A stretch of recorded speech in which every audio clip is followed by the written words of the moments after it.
All right, we're gonna be addressing some problems on old Big Red here today.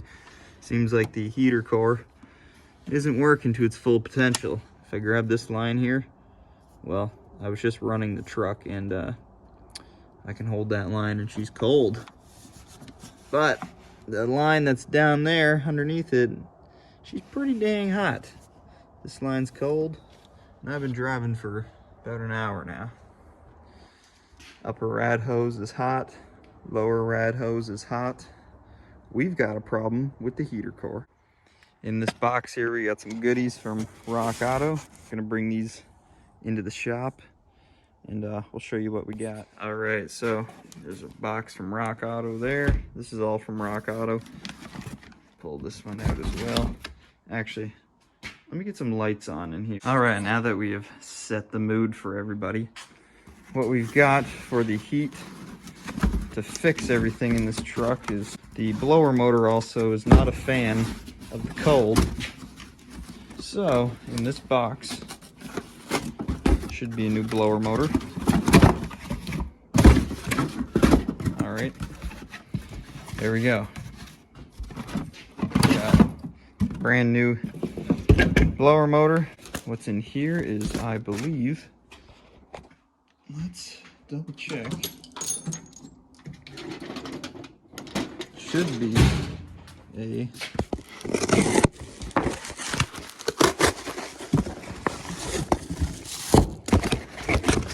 of course we got the magnet. Just throw that up there. I got a bunch of those, but you can't see them because they're actually on this side of the toolbox. Flip this upside down so you can kind of see. But yeah, I got the whole side of the toolbox there. So I'm gonna have to move those so you can actually see them. Maybe I'll put them up on the wall there, who knows. That's garbage, that's garbage. This is a, oh, this is a U-joint. Oh, so this is a U-joint, this is for another project. We don't need that today, leave that there. We got detail brushes for wheels because I need those. Got a singular classy wiper blade, you can see right there. We've got, because if you didn't know, when you own two vehicles that got the same engine in it, one's a track car and one's a daily as a work truck, you go through oil filters a lot, so I gotta stock up on the oil filters. I'll just leave those over here for now. You got to think about how quick I'm going to go through these. The car needs an oil change, and so that'll take one filter. The truck in about 2,000 kilometers will need another oil change, so that'll be in about a month or two. So there you go, two already gone. So I got to have a stock of those. We've got, this is another piece for the other project.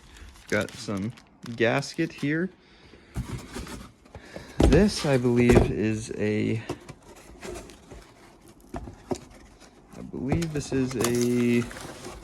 what's it called? Idler pulley.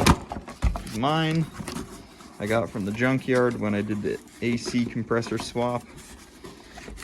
And it's seen better days, so new idler pulley.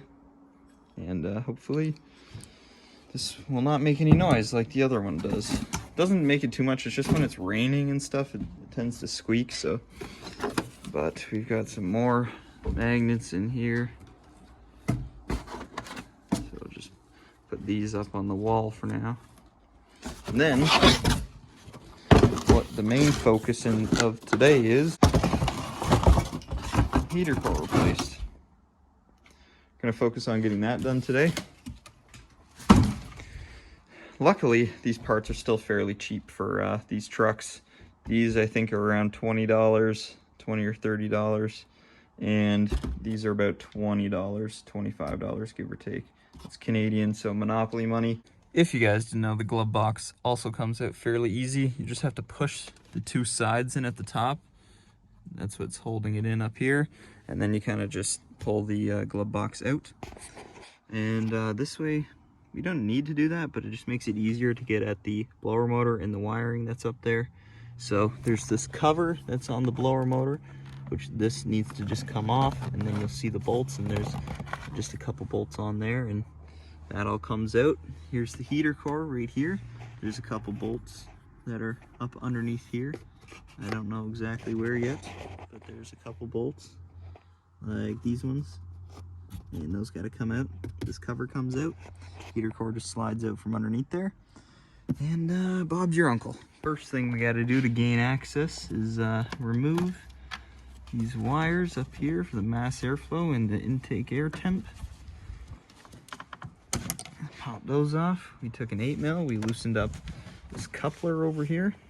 We're gonna pop this air box open.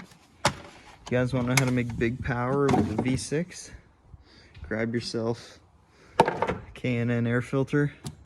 They bolt right into the factory. You just use a hose clamp, they bolt right on, or hose clamp on, whatever you want to call it. And that's what you can do if you don't want to use factory air filter, or you're like me and they didn't have any in stock, so you just put one of those on. Works fine, no issues. This box, I believe, comes out, or is it bolted down? I couldn't remember. But anyway, these are the two lines that we got to deal with down here. All right, I got that factory air box out of the way. Should probably give this thing a shot of rust check while I'm up here. That'd be a good idea, even though she's getting a little rotten through over here. That's not too big of a deal. Don't look at that, don't worry. But anyway, we got a flashlight up in here, good old Milwaukee. So, like I said, we're gonna just put two vice grips right there, and pop these lines off. But grab a couple of rags that you don't care about anymore. I'd say more than a couple, probably about a million. And what I'm gonna do is toss these up. Make sure they get really close to that hot exhaust manifold. That way they catch fire while you're working on it. And I'm gonna just put these all like that. If you're wondering why I'm using such clean rags, I don't ever use these rags. I've had them for a couple years. Just not a fan of how they work, so they are perfect for situations like today. Like I said, we don't want this leaking anywhere, so we're just gonna cover as much ground as we can. Now, I don't think it matters the orientation of the lines too much, but we just want to double check. So we see this one on the right side over here. That is gonna come up and around into the intake. And this one on the other side is actually going to come, this smaller line here is actually going to go back up into the water pump. So that's what we're going to do. Okay, so what I will suggest to you is take the clamps off first. Let's move this wire up out of the way. Okay, so what you're going to do, take these clamps off first. Then I've got two basically needle nose vice grips on there. They're not too tight, just nice and snug. We want to put them sort of close because we don't want to leak out too much coolant. And then kind of just wiggle those lines off. And then we're going to see all this coolant start pissing out of here. So, grab this other line. There she goes. Alright, now we're going to grab some more rags and make sure catch as much of this coolant as we can.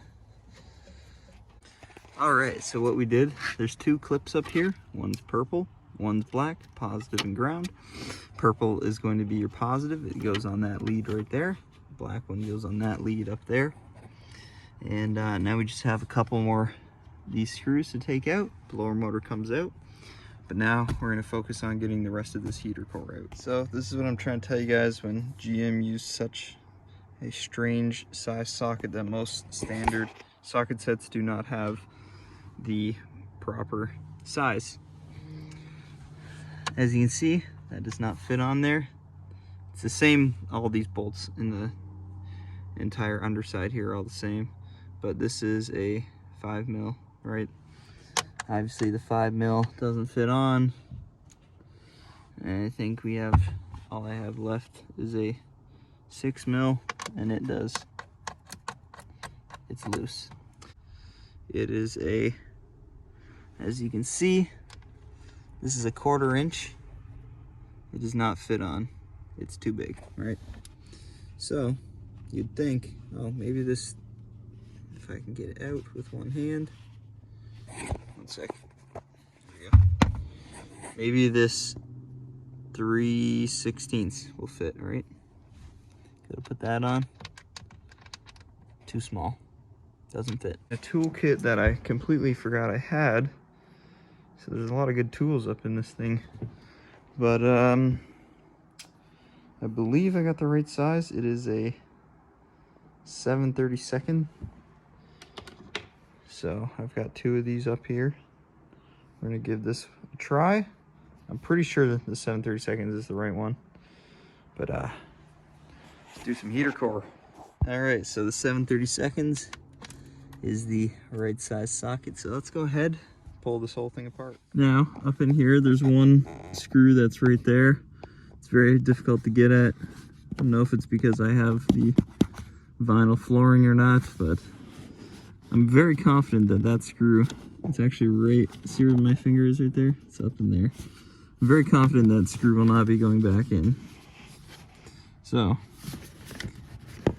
I believe it's out.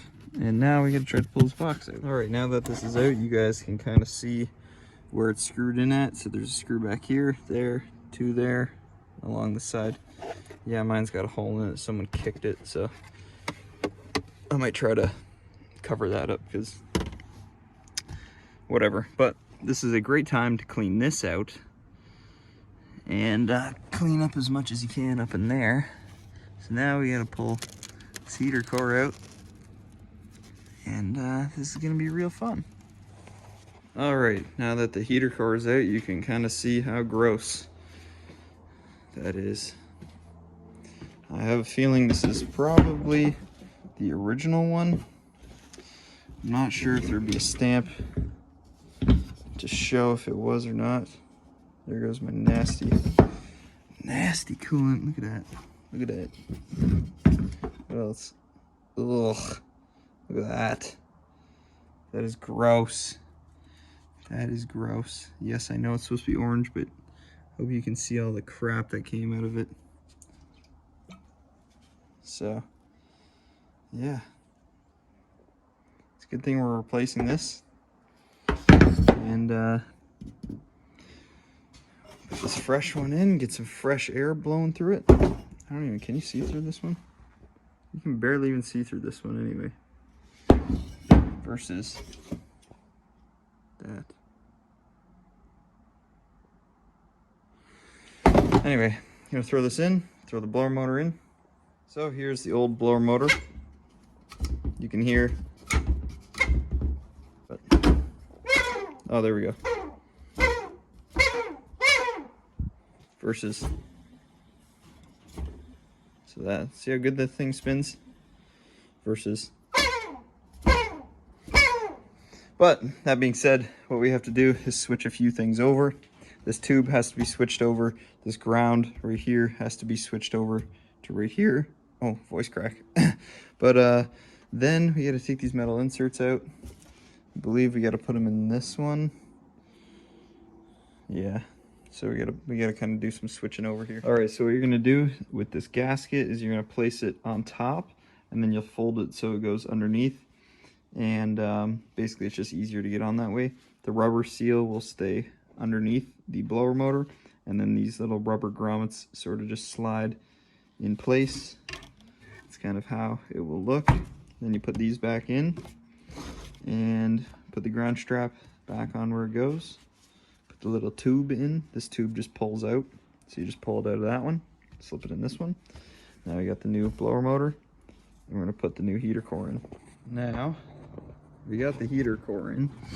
The problem is, see that gap? You can see right into the cab. So that is gonna let in a lot of engine smells. Not necessarily it'll be too cold, but a lot of engine smell will come through there. So we gotta figure out a way to seal that up. I'm assuming that happened just because the actual gasket there so rotten. So I'm gonna have to put something around there, and I'll get back to you. Of course though, I had to go clean up this thing here, and I also cleaned up in there too. There's a little strap up there that holds the heater core in. So now we gotta just fix the gappage that's up in there. I tell you guys, I try to do everything so simply, so calmly, and a majority of the time it does not ever work out in my favor. I just went to put the heater core back in after struggling with a way to seal up those holes. I went to tighten up the bracket. I literally just didn't even get it tight. I just snugged up the bolt. I guess because it's so cold out, just cracked and broke off the piece to hold the heater core up. So now I gotta figure out a way to get the heater core to stay in place. All right, so the best way to get that last bolt in that's up behind there is I removed this, obviously, and extension, swivel, extension, socket. And a lot of it you got to do by hand. Probably wondering, how did I get this back in here? Basically, I just used the same factory bracket and put a wood screw into the plastic. I think she's gonna hold, but only time will tell. And so now we're just gonna do the reverse of everything else. Put the heater hoses back on, take these vice grips off, slide the clamps back on, bleed the coolant, and hopefully we have heat.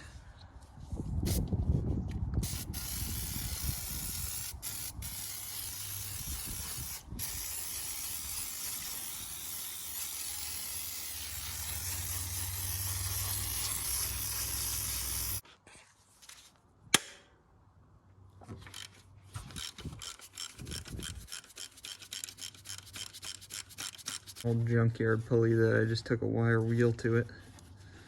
You'll see in a sec. I guess you can kind of see it down there. It's not very pretty. Come on, it's the longest bolt ever. Yeah. You can see I just took a wire wheel to it. Took some of the belt with it.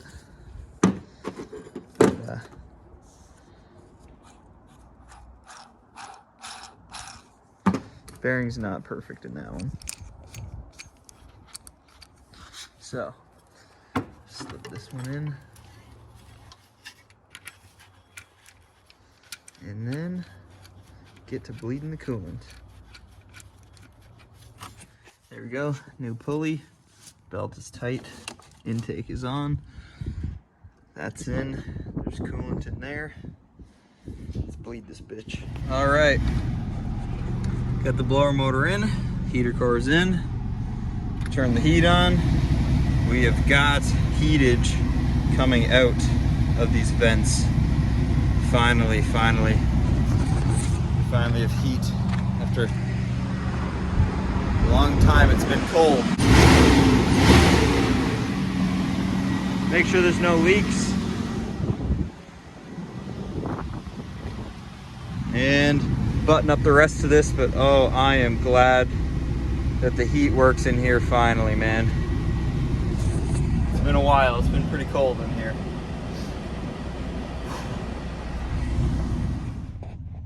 All right, anyway, thanks for watching today's video. Maybe you learned something, maybe you didn't, but you saw me replace the heater core, replace the blower motor on the good old truck here. Obviously, things didn't go smoothly 100%, but we got it done. And now, good old truck is back up and running, and we got heat for this winter. So anyway, stay tuned for the next video, and see you later.